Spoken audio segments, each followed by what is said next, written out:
morning, Vikings fans.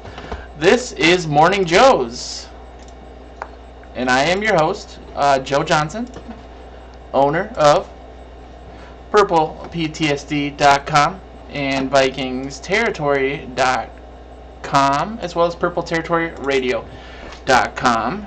I'll turn my webcam on for those of you that are watching us via live streaming, which is still relatively new to us. I've noticed that the audio is a lot better if you download the episode or stream it, just the audio on a podcast platform. So if you're live streaming, we are working on the audio as well as the video. Ooh, there's an overlay I see. Wow. The future is now. Can you see me? I cannot. I can see me, which is awesome. I see. Yeah, I'm seeing a little black square for me. Weird. Anyway, the cool news to start the show off. The couple things. Morning Joe's is brought to you by, as always, Ticket Club. If you're looking for tickets to the Raiders game this weekend, which I will be at. Joe, I believe you'll be there as well. Mm-hmm. I don't know why we're going. We must be gluttons for punishment. But you go to Ticket Club or to Purple PTSD Vikings Territory, and you can get a 12-month membership, premium membership for free. That means tickets. We also started working with Total Sports Enterprises this week, which will allow you to buy one-of-a-kind, kind of exclusive Vikings autographed memorabilia and merchandise from across all different platforms, like all different years, starting with the Purple People Eaters up until players that are currently under roster. If you go to the site, you get a 30% discount using Purple PTSD as your discount code. But the other cool news is that our show starting this week, probably with a more formal rollout next week, is part of Big Heads Media, which is a national podcast platform. They cover now 31 of the 32 NFL teams, so we're bringing all our shows over, so get used to seeing lots and lots of us. Not to be confused with Big Head Todd and the Monsters, right? Hey, my dad used to call my best friend Big Head Todd, because he, I think, was a hydrocephalic. The reason that we're not really talking about football a minute into the show is because I cannot, in my mind, and I'm prone to hyperbole, cannot remember a time where I was as hopeless. Well, Joe, let me just say this show was postponed today because you weren't feeling very well, and you're saying that it was either the flu or food poisoning, but we know the real reason, don't we? Yeah, I got avian flu from eating crow. I honestly, that was a joke that I made to my girlfriend, who I have to bring up multiple times each show so people know I'm not making her up. That's just a laugh track that I purchased. Yeah, and Joe, I think after the game I did the post game that I've been doing. I do a pre-game, a post game. Must see TV right there, baby. And a halftime show, and my brain broke. You know, and I feel bad. I don't know. You know, there's been people who I respect in general, but on a football analysis level, that have been kind of hedging their, I don't want to say hedging their bets, but they've been defending Cousins in a way that I just can't. You know, a lot of the theories, and I guess we're getting right into it, but a lot of the theories are, well, Diggs took his helmet off. They left, you know, there was the pass interference call that took away 4 points. Bailey missed a field goal, and then you missed the extra point because of Diggs, and so those were all the points left on the board, and it wasn't 100% Cousins' fault. And, you know, that's right. It wasn't. I mean, the football doesn't work that way. But I did say, and I want to hold myself as accountable as possible in this business, before the season, that if things went sideways for Cousins, even if pass protection isn't perfect, which it never is, I wasn't going to make excuses for him. And I feel like, yes, had Bailey made that kick, had they made that extra point, had the refs not had that horrible call, things could have been different. But Yes, but then they always change it different from that. I mean, the butterfly effect.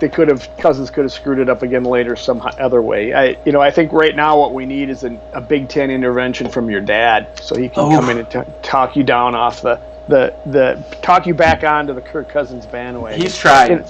It's he had a bad game. He had a bad game. He did some fine things, but he had a bad game. I've been trying to go through it too because the chatter against Cousins was so widespread and so vitriolic that it's like it's a team game and it's never the one reason why they lost. But you have to separate out the fact that he played poorly, and he did, and he has played poorly in the past. He has played great in the past. So you have to look at it all with. In context and just say, are you going to now, because he has this one bad game, take and get rid of him and trade for Slaughter like I heard said on the radio today? Are you kidding me? With no irony attached to it? Exactly. Or we even have a story on Purple PTD this morning about who the Cousins, Keenum, and Teddy, who's better or whatever. I mean, we've got Cousins. Cousins is the quarterback. He's a decent quarterback. He's not a great quarterback. He's got to figure out a way to not panic in situations. That throw, I was actually, before he even threw it, I saw him backpedaling, and I just yelled, no. Yeah. Don't throw it. And I don't usually see things beforehand, but this had doom written all over it, and we hadn't even seen on the video screen or the TV of the end zone situation. I just knew it was a bad idea. And you got to throw that ball away. You have to throw that ball away. I'm not completely sold, and maybe I'm jumping around here to this talker, but I'm not completely sold on it was the great thing, the best play call. I understand why they did it. Zimmer said they were trying to catch him off guard because they had been ramming the ball down his throat. I said, in a situation like that, keep ramming it. On 1st and goal at the 8, see if you can get to the 4-yard line, and see what that sets up for you next. I didn't like the call. It's fine. That's what they went with. It probably was set up perfectly. Good deal. I still didn't like it. But even worse was the pass. Come on, Kirk, at this many years in the league, you have to be thinking on that play. I cannot, on 1st down, kill it. I can't. I have to throw it away. That has to be part of your thinking, and if it's not, that's a problem. And how often is that, with that many seconds having taken place in that play, is there a guy standing in the corner of the end zone wide open? Even if he missed somebody visually, you would think with all the time he had running that he would have thought, there's no way that Diggs is wide open right now. Right. That's not the time to throw it up to your guy and say, I hope he can make a play. Not on 1st down at the 8-yard line. No. Exactly. And here's my thing, and I know you weren't doing this, but I've heard it from other people, what you were just saying about the play call and not throwing it and continuing to run it because they were having a tremendous success running the ball. For the 2nd week in a row. The fact that I think moving forward we're going to have to do that, I think you wrote about that, and I could be mixing your post-game article with someone else's, because I was reading like 3 things at the same time. That's amazing. Crying myself to sleep.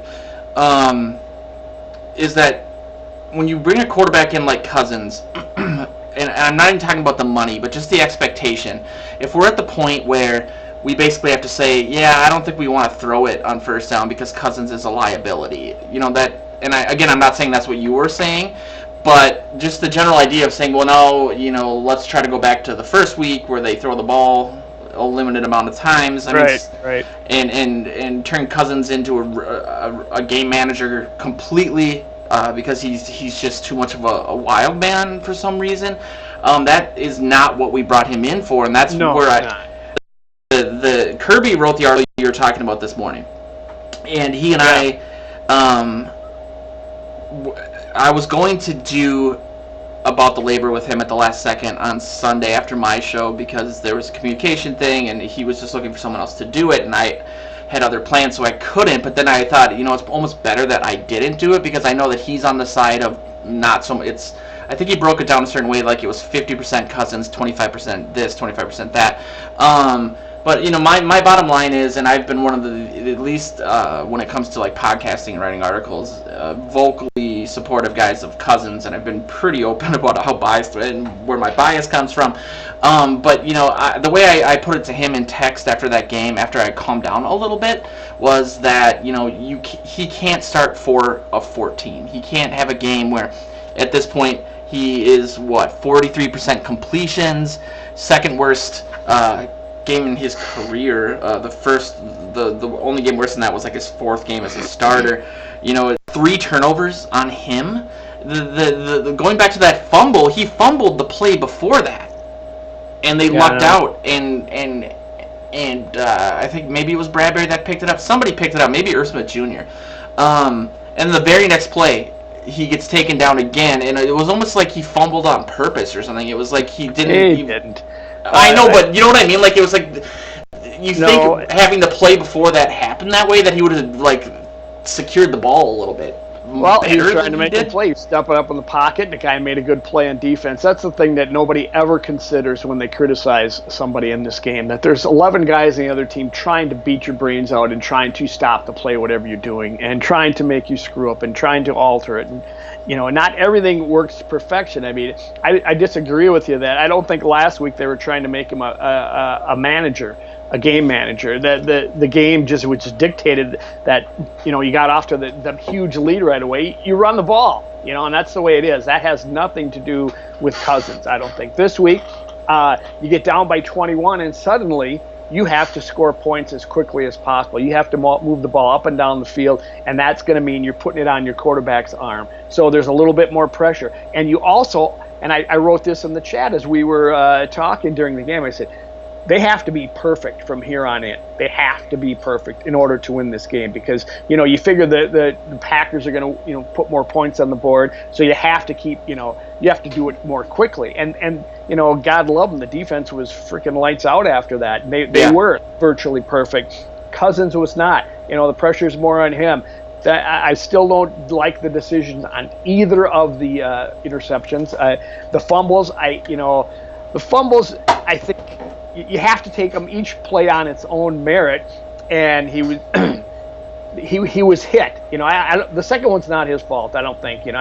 Should he have not continued to look downfield and try to make a play when the defense was coming in around him? The guy stuck his hand out, knocked it out of him. It's unfortunate, but I do fault him for the 2 interceptions. Those are on him, because I think there were poor decisions that he should be able to do better. The fumbles get lumped in with all the times he's fumbled, and then suddenly you can take the numbers and say, this guy has fumbled this many times over this period of time. Well, none of those fumbles, I don't think, have anything to do with the ones that we saw. They just don't have anything to do with it. So he does seem to fumble a lot, though.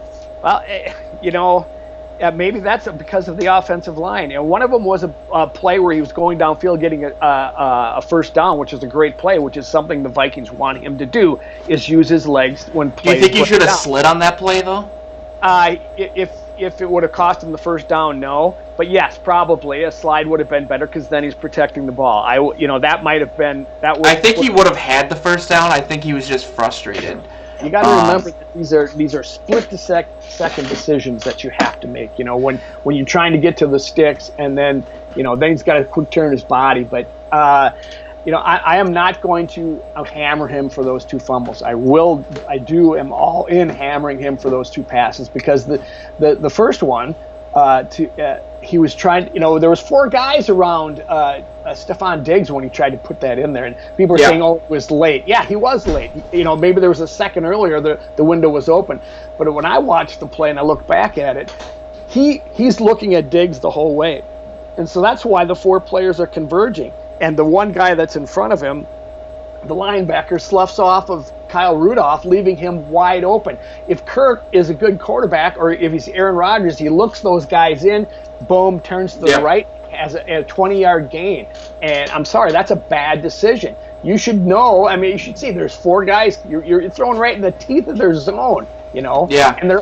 And if you're going to have them, if you want to use your eyes, which is what they're all focusing on, use them to your advantage. But all right, No, you're right. The announcer on the first interception said there were 3 better options than Diggs on that play. Yeah, I said something similar last week. It's here an announcer say something that obviously bad. And the reason I brought up the fumbles,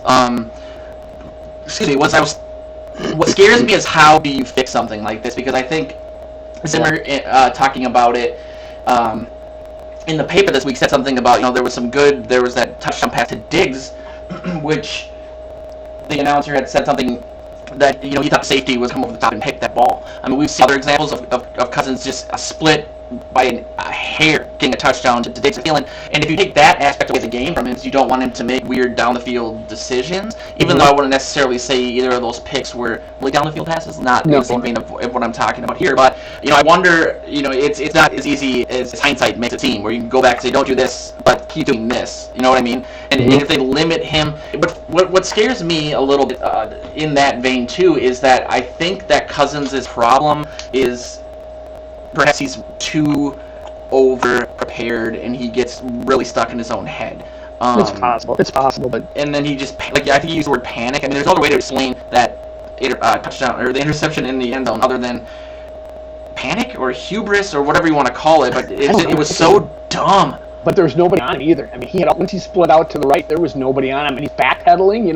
Someone was coming eventually, but then backpedal and throw off your back foot. Oh my God, you're just asking for that thing to be picked off, because that move gives everybody more time to come in and convert on your receiver. There were so many things wrong with that play, and I'm not sure because he wasn't under that much duress. Maybe it was hubris. Maybe it was.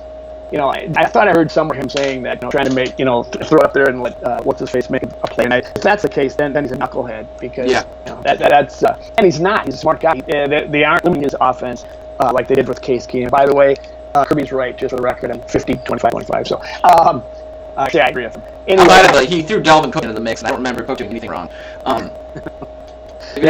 He was. I mean, God, and I was. We'll get into Cook because you're looking like. The fantasy genius picking him up when you did. Leading the league in touchdowns and yards. Let me get in first place first before I only won one game so far. So I wish you were in the dynasty league. Somehow I'm in first place because of my. You can start 3 quarterbacks a week, so I just drafted 3 quarterbacks. My third quarterback's Carson Wentz. That seems to be better than. Anyway, we're getting too far. There's much to it. That is a genuine question. I guess I'm asking you, and it's folded into the next little point is. How, if anything, do you fix this, or do you let him play? You obviously have to let him play through it. There's another option. You can't cut him. I know everyone's throwing out these weird scenarios like you brought up.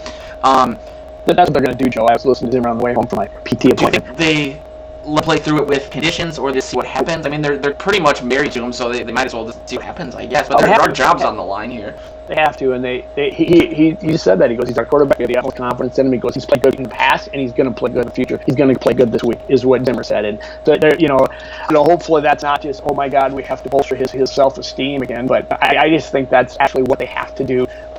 He's their guy. They're married to him, just like Zimmer was married to Teddy for the next 10 years before he got hurt. I remember him saying that. I was hoping you'd be my quarterback for the next 10 years. So they are locked, handcuffed to Cousins. There's no other option for them out there.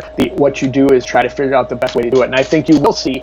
I'm not going to say they're going to turn him into a game manager. I don't think so, because he's better than that, and he has played better than that, and he can play better than that. You go back, I mean, he played so poorly. I go back to the game last year against Green Bay when he threw that unbelievable pass to Adam in the end zone. Mm-hmm. And he said afterwards, a couple weeks later, I was in the locker room, and he says, maybe I shouldn't have thrown that. Or I think he was being amazed at how kind of lucky that it was. And that's a little concerning in and of itself. I don't know that you'd ever hear Aaron Rodgers say something like that, but what you will get with Aaron Rodgers is the way crabbing at his head coach as he's walking up the sideline when a play doesn't work for him. Did you see that on Sunday? So I'll take the Cousins who takes this stuff on himself, tries to figure out how to fix it, and moves on. Perhaps he doesn't have what it takes to make these split second decisions and make the right throws. He's got the physical tools. They told us for forever that pass to Diggs for the touchdown that almost got picked off was a great pass, but it might have been lucky too. I don't know. I don't know that much about it, but you just have to continue to roll with this guy. He's your guy. He's good enough. With the rest of his team, we talk about defense, how good they were, how good Dalvin Cook is, how good these receivers are. Give this guy the tools and the situations he needs to succeed, and he will. But he's not going to do it in time because there's great teams in the NFL that are going to try to beat his brains out. And we saw the defense last week. I'm sorry, the Packers have a really good defense as well. Yeah, I mean, it would have been an incredible win for how that game started. It felt a lot like the Bills game of last year, where they just also, it was different because it wasn't a turnover-based. Their touchdown was, but the Packers' first 3 drives were I have them written down. 4 plays, 75 yards, touchdown. Second drive, 11 plays, 63 yards, touchdown. The third was the 4-play, 33-yard touchdown after the Cousins. And you look at how the defense completely shut them down after that. Somebody that does the Vikings podcast in Spanish on our network posted all of the drives after that. Punt, interception. It was Spanish. Yeah, for the most part. And that's really heartening. At the same time. It's great that you have this on the agenda. Excuse me, that you have this on the agenda because I can't figure it out. I mean, how did they start this way? How did when they're down as they were with a very good quarterback and a new system they weren't familiar playing against with LaFleur's system and a healthy Aaron Rodgers? How did they just look like the most poor Swiss cheese defense you ever saw for those first 3 drives, and then suddenly, boom, shut them down completely? It was amazing what they did after that. I know, and it was, Harris had a quote that kind of stood out to me about it. He said there wasn't anything in their scheme or any wrinkles that we were struggling with. He said we just took turns not executing different players on the defense, and then they just apparently figured it out. Because a different defense start the game last week against Atlanta. They came out firing that first series. They were so pumped up. Yeah. Atlanta, and they're back on their heels. They're clueless. I mean, Devontae Adams for 39 yards, wide open. Nobody's near him. You can put one of them on the offense, one of those touchdowns, because that was after a turnover. But I mean, they couldn't stop the beats. And then, is that mental preparedness? I mean, because they certainly had the schemes that, because it worked the rest of the way. This is for me, as much as there's consternation about Cousins, this is the biggest head scratcher. What the heck was going on? Yeah, Harrison Smith said something about they needed a warm up period, or they needed to get rid of the need of needing one. And, I think that was the best sentence ever spoken on this show. Did you diagram that sentence? It's like one of those boards, all the yarn connecting everything. I think we saw some of this in the preseason too. You and I kind of talking about it in the live chats we were doing. The bend don't break thing, kind of being used to them starting out a little slow on defense and then figuring things out. This was a much more extreme example of that. I mean, it was like polar opposites. But they left a better taste in your mouth at the end of the game. So man, is this defense good when it's cooking? But yeah, I mean, it is.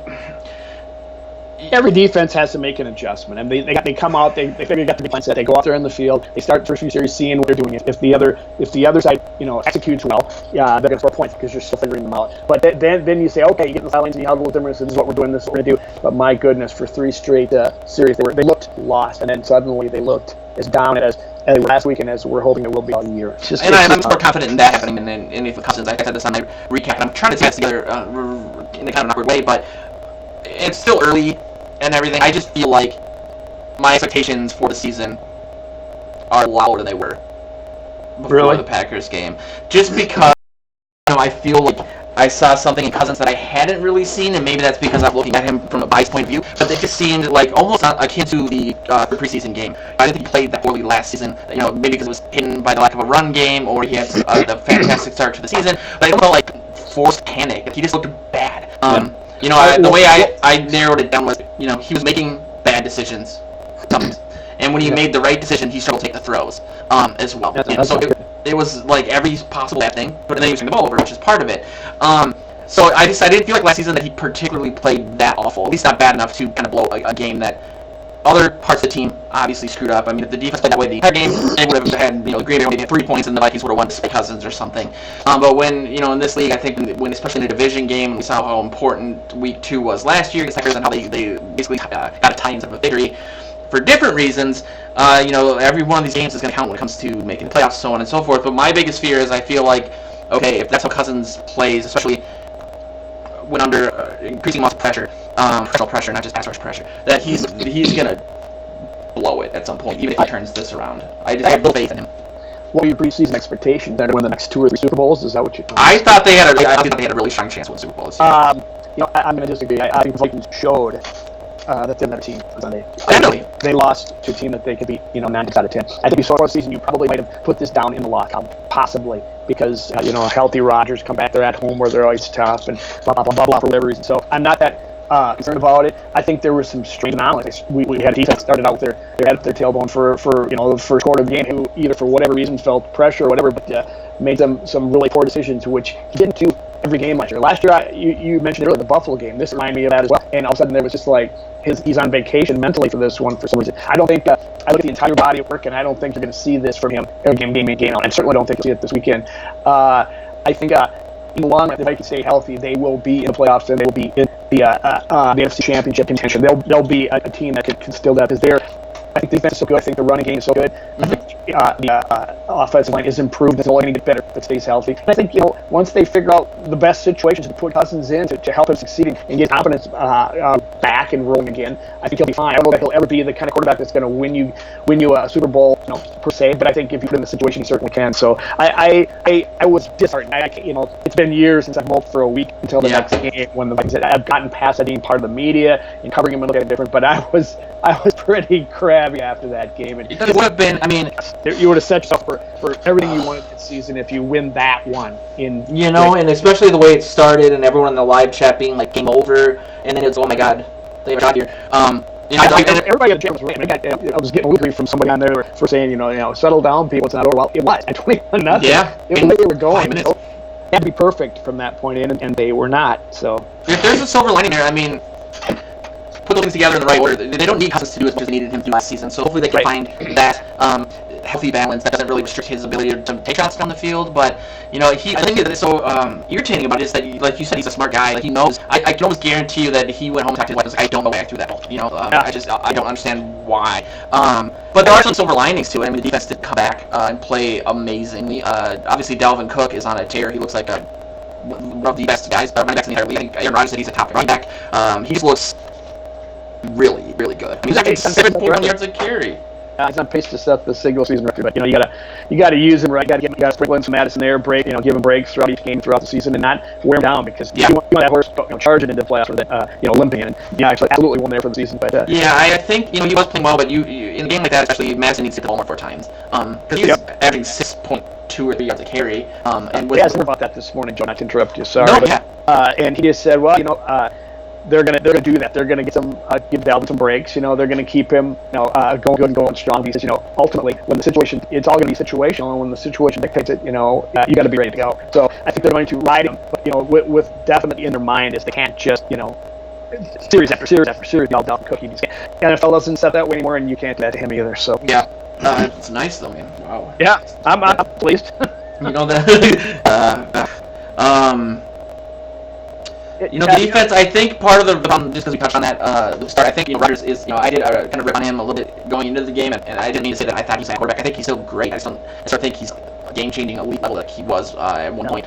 But, he's a savvy veteran as well. He was really picking on, like, Nate Matters, for example, early in the game. I think the Vikings' problems at the quarterback position, with Mackenzie Alexander not playing, and, like, he wasn't out there. I would say that he's still able to see the field better than the Vikings quarterback does. Oh, for sure. It's incredible to him to find that weakness, exploit it, and score touchdowns. Why doesn't Kirk see that? Why doesn't Kirk look off Diggs in quadruple coverage and dump off to Kyle Rudolph? So I don't know, and that's the whole thing. And I'm sure people are, we've talked about this for the majority of the show, but it is important, and it is, I think, kind of cathartic to do so. And I honestly felt like Sunday's game was on like a Josh Freeman level meltdown. I felt like it was disconnected the entire time, like you mentioned, and I mentioned my dad did try to a little bit hate raise off Cousins for a little bit. His thing was like the passing offense just looked disjointed. I know Diggs, I think, had a drop. Diggs, we started on him. He was another guy that had a really bad game. Yeah, that penalty was really, really selfish. And I wanted to tackle him. I wanted to dive to the TV screen and tackle him.